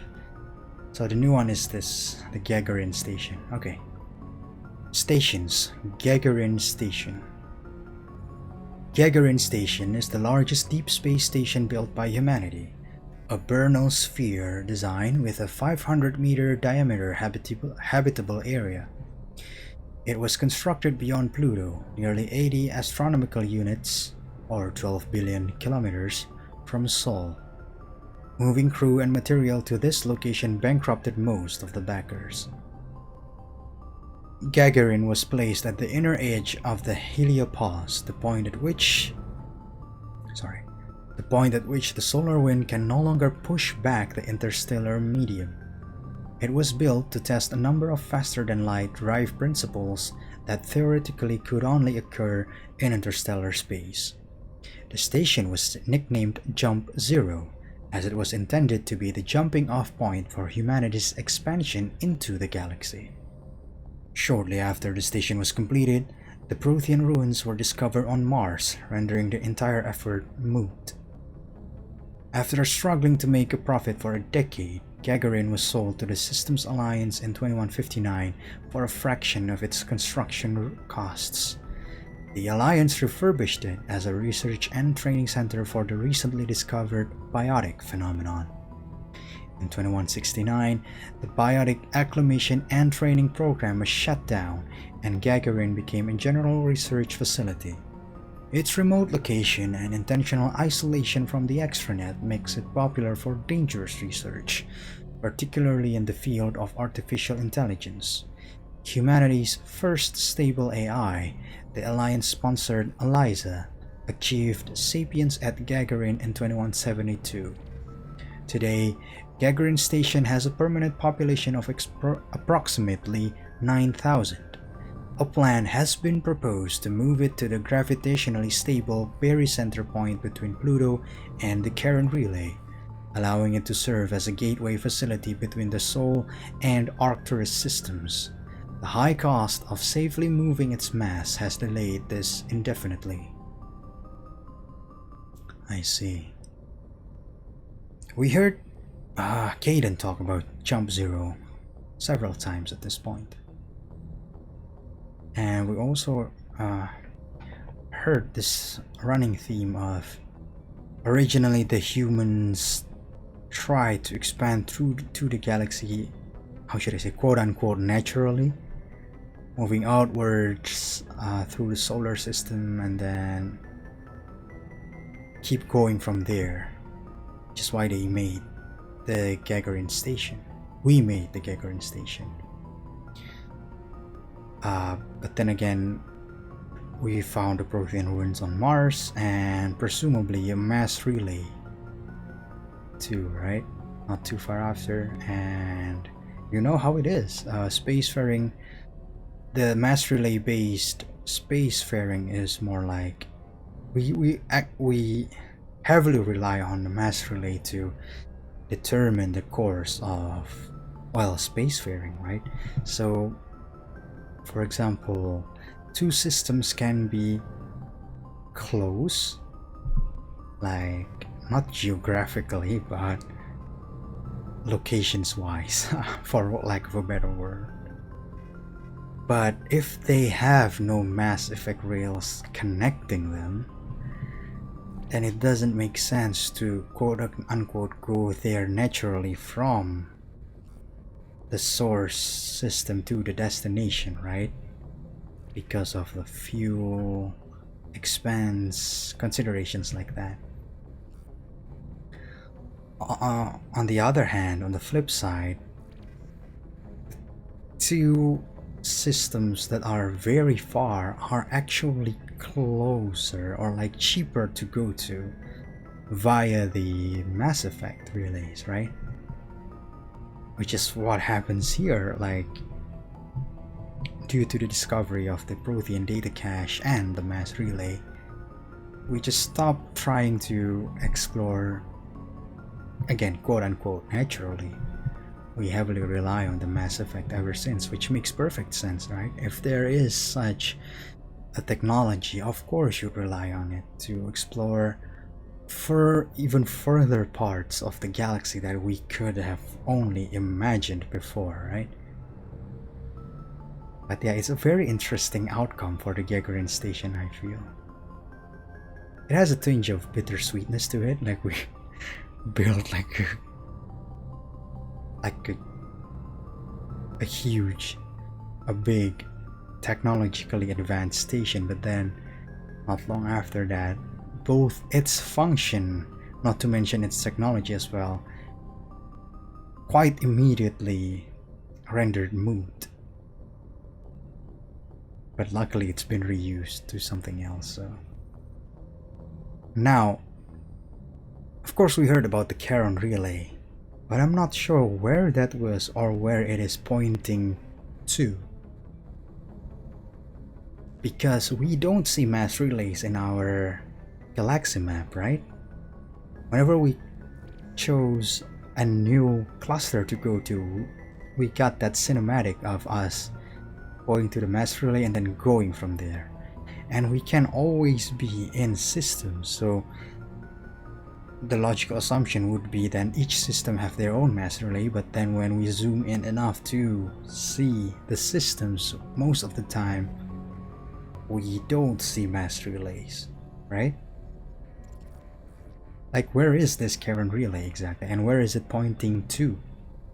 Because according to the lore, one mass relay only points to one other, right?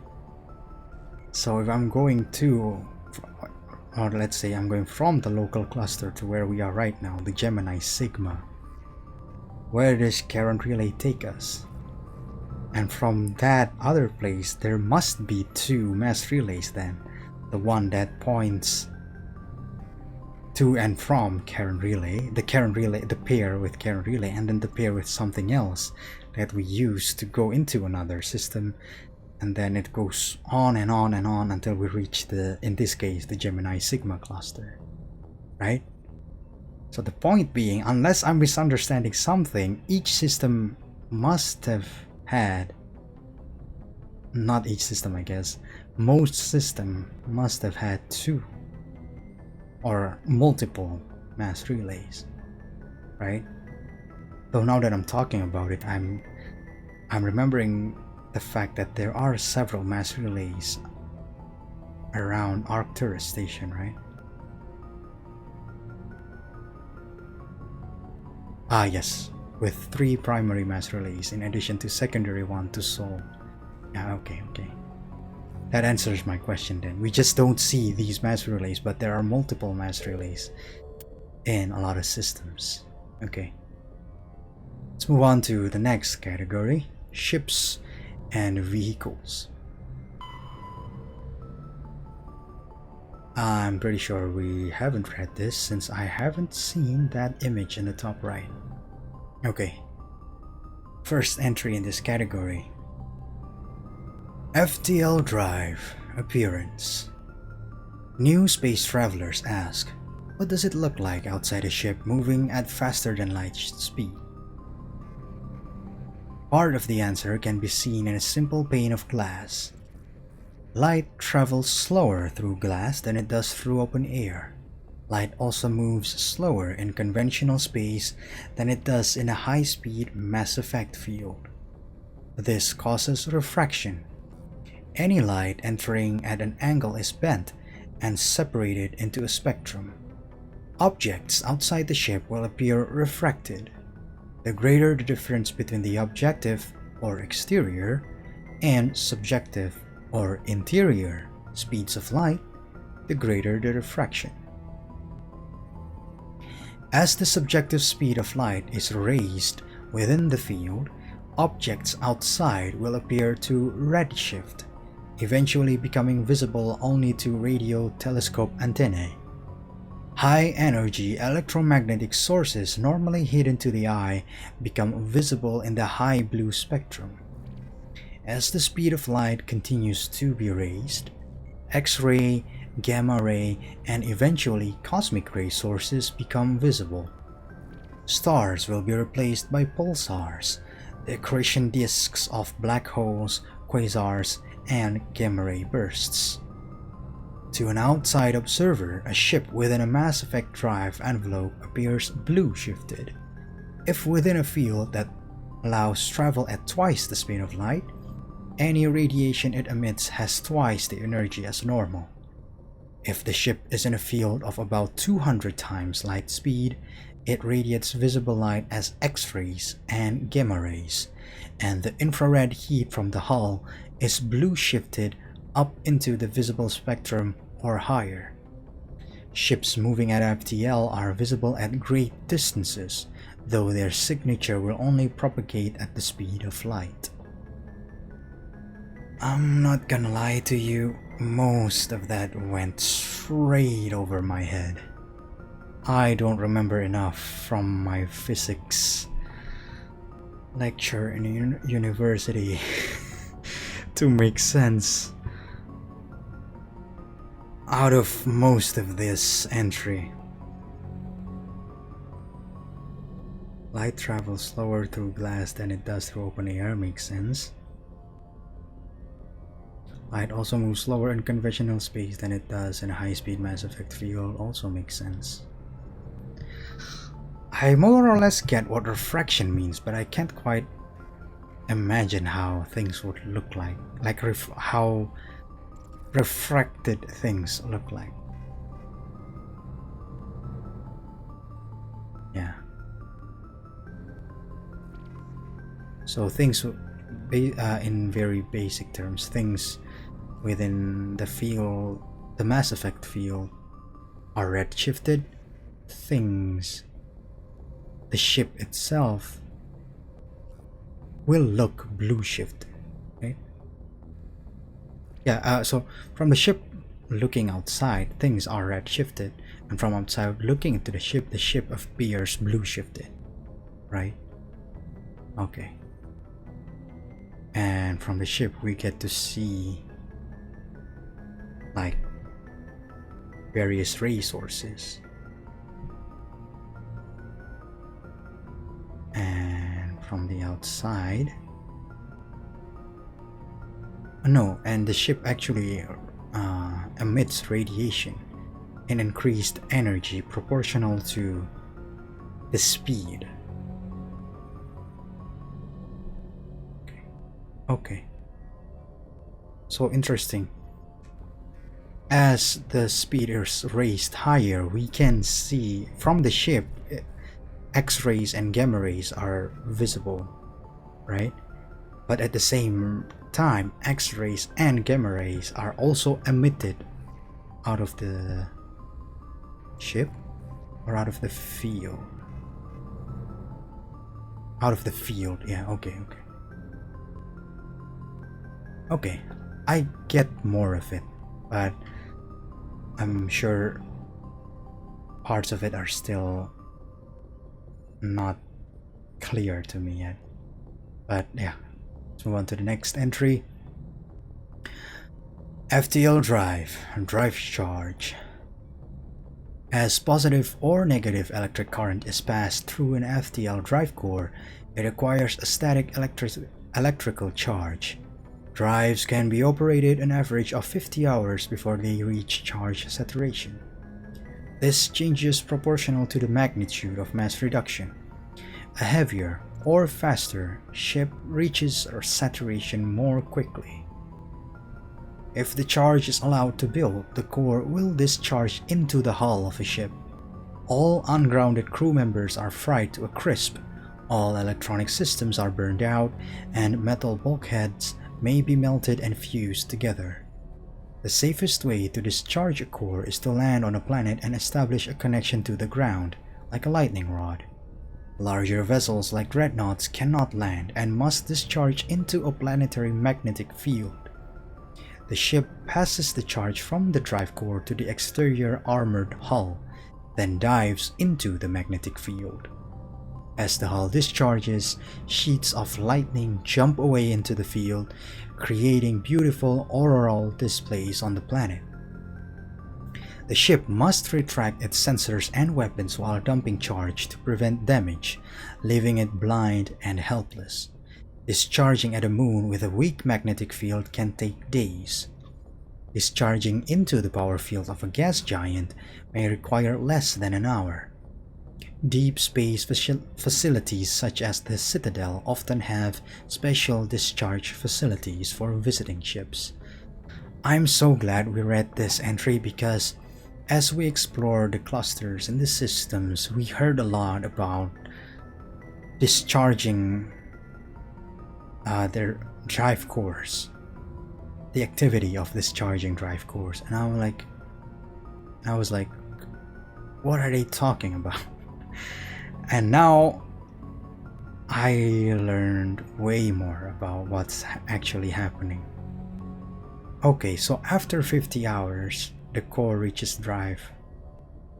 The drive core reaches charge saturation, and we need to discharge the drive core, which I think even like Engineer Adams have said things along alluding to this phenomenon, that we need to discharge, otherwise we will kill everybody in the hull of the ship, basically. Not to mention destroying like electronic systems and anything made out of metal, basically. Okay, so every 50 hours or less we need to make a stop to a planet and then discharge our drive cores then. Okay. And doing this in a gas giant is way more efficient, which is why I think we have read more about discharging drive cores and the planet profiles of gas giants then.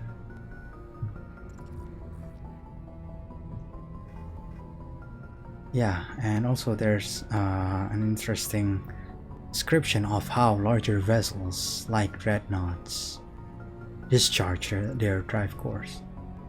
It's interesting that they cannot land, maybe due to their mass or something like that. But I'm wondering, how are they constructed then? Are they only constructed in space stations? Is that even something that we can do at this point in time? Because my mind immediately goes to they construct ships, even larger ones, on planets, right? And then send them out to orbit. That's how I imagine it. And in that case, why can't they land? Though I guess our rockets in the present day, most of them don't land, right? So I guess that makes sense. Of course, like, I guess SpaceX rockets, they do land, but that's a rather recent development, right? What I'm trying to say is, a few years ago, it's not even that strange for us in the present day to imagine something that we construct right here on Earth can embark off planet but cannot land. So my misconception is, yeah, so my understanding before was a misconception then. It is still very much the case that people construct larger vessels such as dreadnoughts on planets, send it out to embark on their journey, and they not being able to land. Okay. But yeah, then they need to be careful not to accidentally travel into a system that doesn't have a gas giant, right? Because then they are trapped there for days, discharging their drive cores. And because during the process of discharging their drive cores, they are blind and helpless because they need to retract sensors and weapons not to, not to destroy them due to the discharging drive cores, right? What with the process creating sheets of lightning jumping from the ship to the field and all that. So if they are trapped within a system without any gas giants, assuming there are any, the opponent can just come and then shoot at them while they're discharging their drive cores, right? So yeah, navigators like our very own navigator Presley must take these things into account then. Not that the Normandy is a large enough vessel for that to be a concern, but yeah. For other vessels, I think the navigators need to take these things into account. Okay, and next entry, space combat endurance. Heat limits the length and intensity of ship-to-ship combat. Starships generate enormous heat when they fire high-energy weapons, perform maneuvering burns, and run onboard combat electronics. In combat, warships produce heat more quickly than they can disperse it. As heat builds within a vessel, the crewed spaces become increasingly uncomfortable. Before the heat reaches lethal levels, a ship must win or retreat by entering FTL. After an FTL run, the ship halts, shuts down non-essential systems, and activates the heat radiation gear. Combat endurance varies by ship design and by the battle's location. Battles in the deep cold of interstellar space can go on for some time. Engagements close to a star are brief. Since habitable worlds are usually close to a star, battles over them are frantic. Okay, nice, short, very clear entry we've got over here. And in a similar nature as the previous one, right? Yeah. I'm not sure if I've got anything to add to this entry, really. It's very clear. Yeah, we have to win before ship gets too hot. And I wonder what the proportion is between the size of the ship and the rate of heat generation. And yeah, so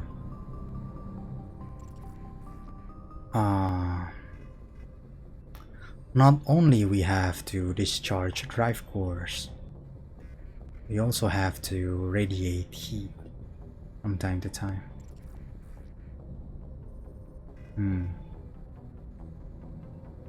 And yeah, of course, the battle's location also affects the length of battle, right? Okay, yeah, I enjoyed reading this one.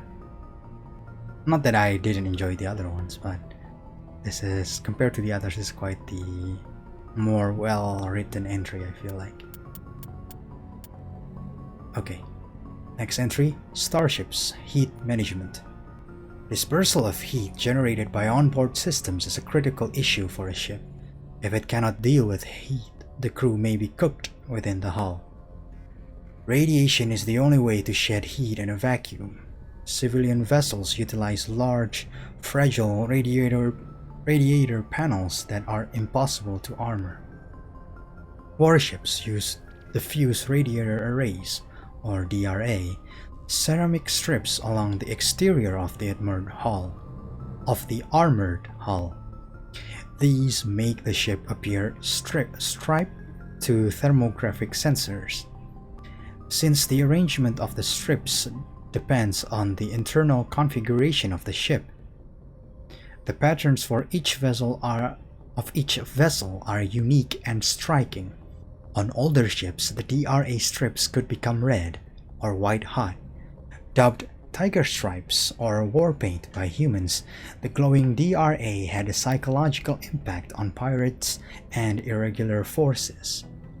Strip radiators are not as efficient as panels, but if damaged by enemy fire, the ship only loses a small portion of its total radiation capacity. In most cases, a vessel's DRA alone allows it to cruise with no difficulties. Operations deep within a solar system can cause problems.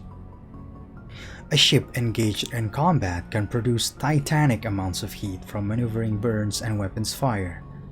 When fighting in a high-heat environment, warships employ high-efficiency droplet heat sinks. In a droplet system, tanks of liquid sodium or lithium absorb heat within the ship. The liquid is vented from spray nozzles near the bow as a thin sheet of millions of micrometer-scale droplets. The droplets are caught at the stern and recycled into the system. A droplet system can sink 10 to 100 times as much heat as DRA strips. Droplet sheets resemble a surface ship's wake through the water. The wake peels out in sharp turns, spreading a fan of droplets as the ship changes vectors and leaves the coolant behind.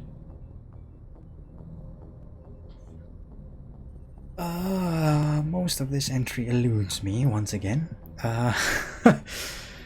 Both the... Oh, sorry, what was that sound? What was that noise? Both the Mass Effect specific terms and the nautical terms elude me, to be perfectly honest with you. Okay, this is pretty much a continuation between the continuation of the entry we just read before of Battle Endurance, right? Because Battle Endurance is tightly wound to heat management, and this entry explains the latter. Okay.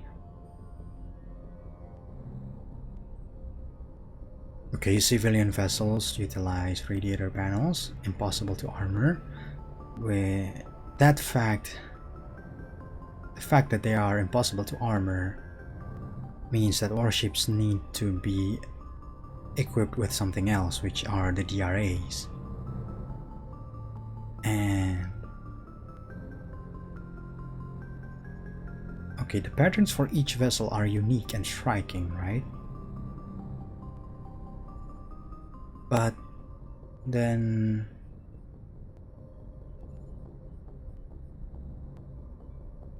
I don't get why there would be terms such as like tiger stripes or war paint by humans. Because I'm guessing this means that, wait, I'm seeing the tiger stripes, I'm seeing the war paint. That's a military ship, like from the perspective or pirate or from an irregular force. Oh, I have to go away.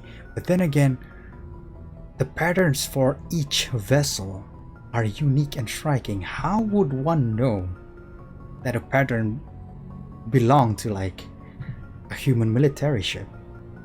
How would anybody identify any vessel if the strips are unique?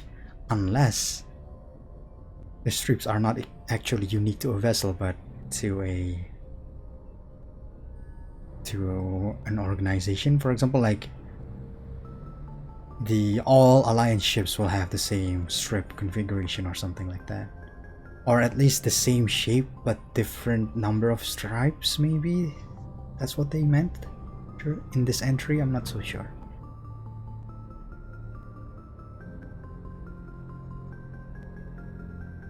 Okay, and the DRAs are not as efficient as the panels on civilization vessels, but it's more durable, right? Okay, still no information on the proportion between the rate of heat generation and the ship's size or mass. So maybe there are no relations, I don't know. But that doesn't seem likely, right? There should be a relation between the two. And Yeah, combat-oriented ships need a different heat radiate heat radiating approach, which are the droplet system.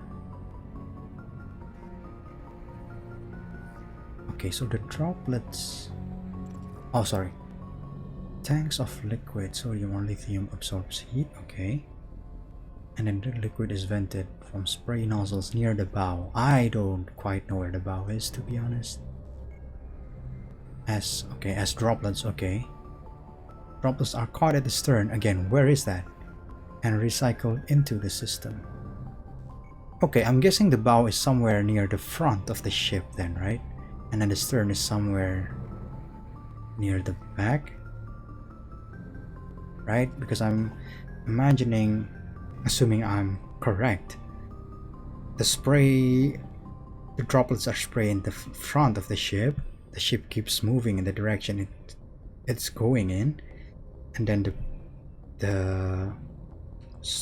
at the stern of the ship, at the back of the ship, there are devices to catch these droplets back and recycle them into the system. And I'm not sure what they mean by droplet sheets here. Like the last few sentences, I just don't get those terms. Like, what's a ship's wake? Is it the spray they make when a ship goes through like waves and stuff like that? The wake peels out. What does that mean? What does that look like? Okay, the wake peels out in sharp turns, spreading a fan of droplets as the ship changes vectors and leaves the coolant behind. Why do we leave the coolant behind? Don't we catch them back and recycle them into the system? Maybe we can only do that a number of times, after which we also need to leave the coolant behind without catching them back to be recycled. But then that would mean we need to refill the liquid sodium or lithium tanks then. Which maybe we do, but I don't know. I haven't heard mention of that process so far other than in this codex entry. But okay, moving on to the next codex entry. Vehicles, combat drones. Drones are small robots used to support and supplement organic soldiers on the battlefield. They have no artificial intelligence of any kind, but follow fixed, minimally adaptive programs. Most varieties employ mass effect levitation to improve mobility. All modern armies rely on veritable fleets of drones for routine soldiering, static garrisons, patrols, etc. The use of drones in non-critical duties keeps manpower needs down and reduces casualties in low-intensity conflicts. Less advanced races and cultures with less sensitivity to casualties have correspondingly fewer drones in their inventory. Drones are of little use in conventional open-field battles as they are poorly armed and armored. In addition to combat drones, support drones are used to assist organic units in the field. Reconnaissance drones are small, stealthy craft that screen combat units in the field and warn commanders when enemies are spotted. Electronic warfare drones supplement battlefield technicians, serving as mobile jammers and ELINT, electronic intelligence gathering platforms. Where's the closing bracket on that? Military and civilian police utilize Dazzler drones, equipped with powerful strobe lights to disorient and subdue intruders using non-lethal force. Drone formations are officially referred to as wings, that is, deploy the 4th Assault Drone Wing on the left flank. Common soldiers often refer to friendly formations as flocks, and enemy formations as swarms. Okay. I think this entry is quite clear, right? Though I don't quite agree of the statement that drones are poorly armed and armored. Those drones we faced in the Rogue VI mission Back on the moon, on Luna, some of them shoot rockets. I don't know if they are poorly armed.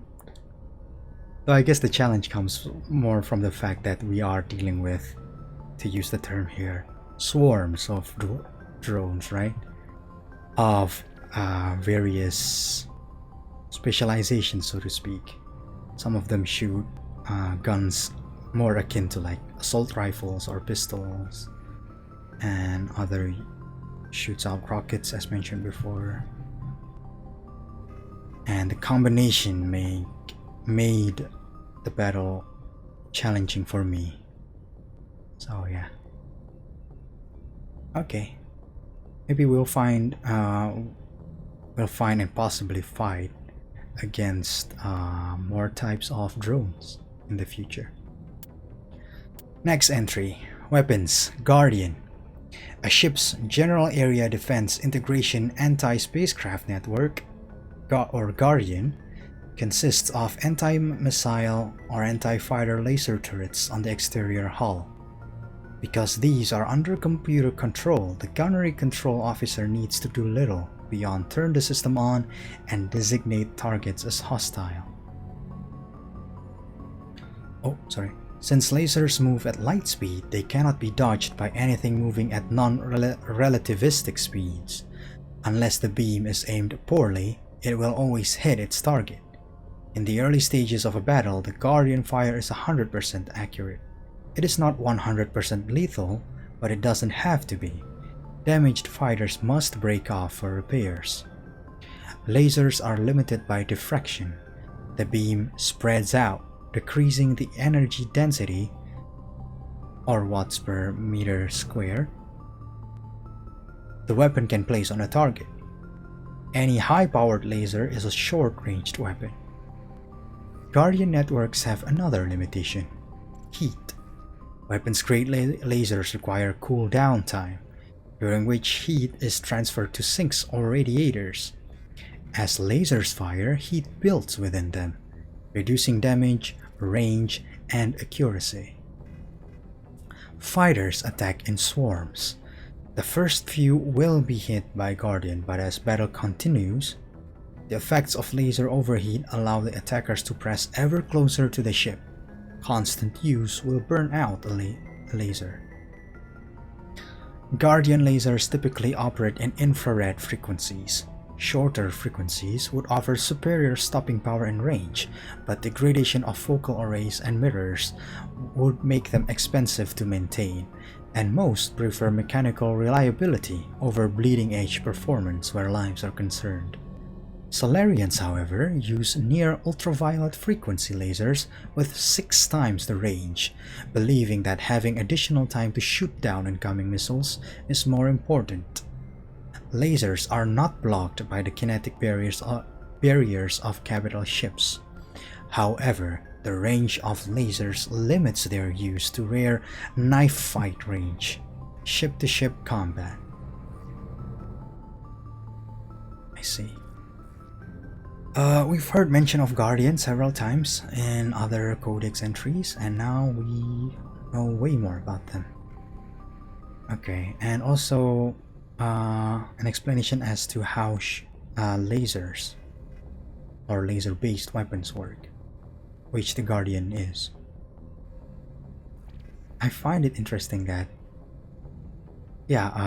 lasers move at light speed, obviously, and that means they cannot be dodged by anything moving at less than FTL speeds, which means they are accurate most of the time. In the earlier stages of battle, they are 100% accurate, but it may not be 100% lethal, but they don't have to be. I find that line very interesting, because after all, damaged fighters must break off for repairs. It puts an interesting spin to space combat, I feel like. As long as you disable them, you kind of take care of them, right? Which I don't think we feel that often in games. In games, the objective is to deplete the HP of the opponent, including in this game, right? Like the battle is not over just because you disable the enemy.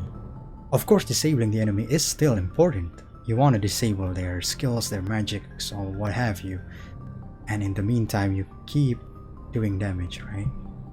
But yeah, disabling things like this, such how should I say, creative options to win battles. Yeah, I like learning about them, and they are present to some extent in like pen and paper role-playing games, right? Which I always find interesting but cannot quite pull off. But I wonder if incorporating such mechanics into a game would make it more interesting or not.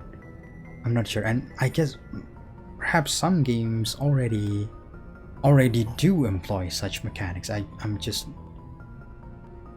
not aware of them. If you do know of such games, do feel free to let me know by writing in the comment section down below. I'll be interested in checking them out.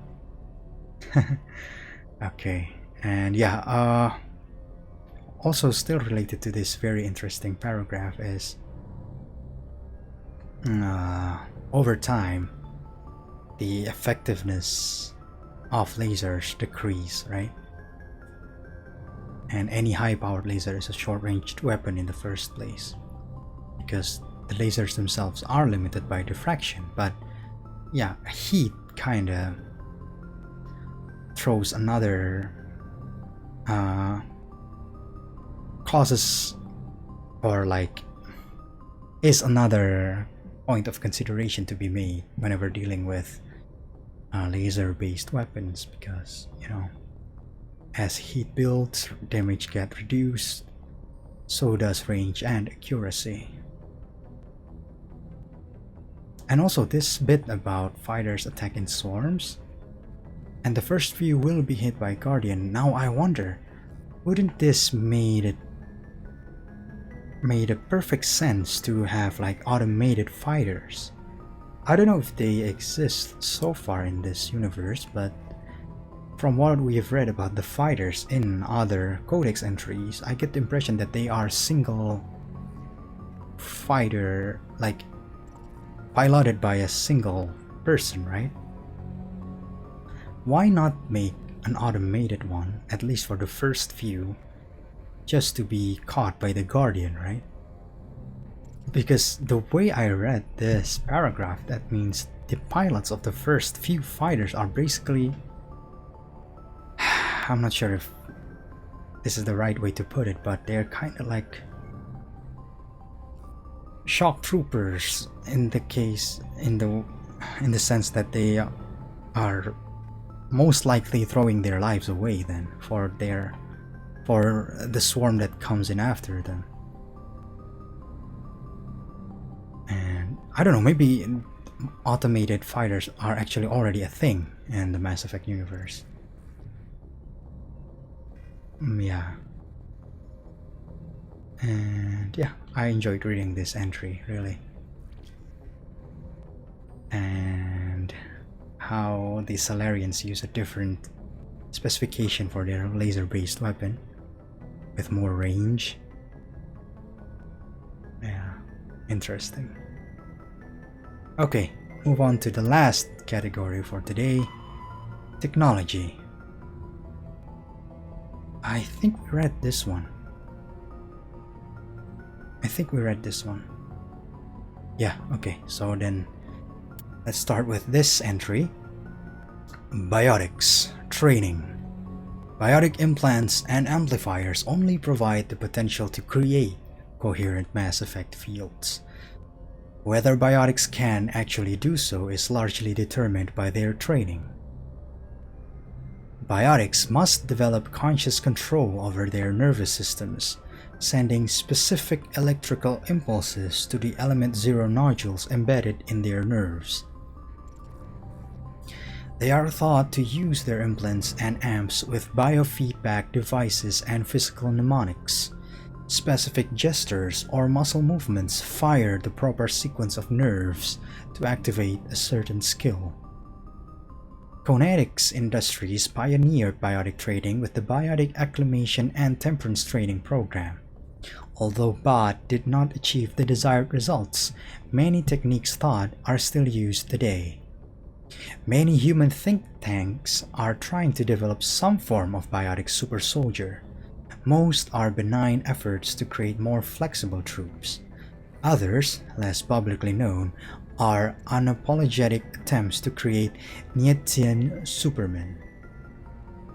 Okay, we must have unlocked this after we talked to Caden last time then, because he mentioned both Codex Industries and the BOT program. By the way, I'm pretty sure that picture on the top right of our screen is the picture of Caden, right? And by far the most interesting thing in this codex entry is the fact that biotics must develop conscious control over their nervous system. Like they actually consciously sending specific electrical impulses throughout their nerves to the element 0 nodules. Throughout their nervous systems to the element 0 nodules, I mean. So, if I'm understanding correctly, this means like their gestures, for example the ones that Caden are doing there, he does it because that gesture sends that specific electrical impulses to his element 0 nodules, right? And I'm guessing different powers require different gestures. Requires different electrical impulse, which then necessitates different gestures then. I like it. That means that they created a lore for the gesture that biotics do, right? In a way, they're kind of like, I don't know, for example, like ninja seals from Naruto then, right?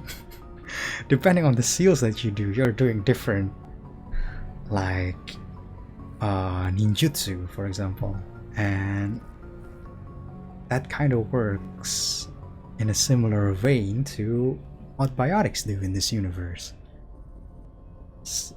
At least that's what I'm implying from this entry. Like different powers require different gestures.